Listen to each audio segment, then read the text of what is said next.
Concentrations of PM 2.5 in Shanghai have reached a dangerous level of more than 600. The World Health Organization considers it unhealthy to have levels over 20. The figure has climbed 100 points above the 500 level of the standard top red haze alert.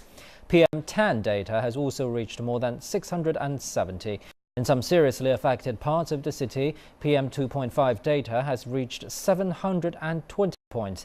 People are being advised to stay at home and avoid going outside.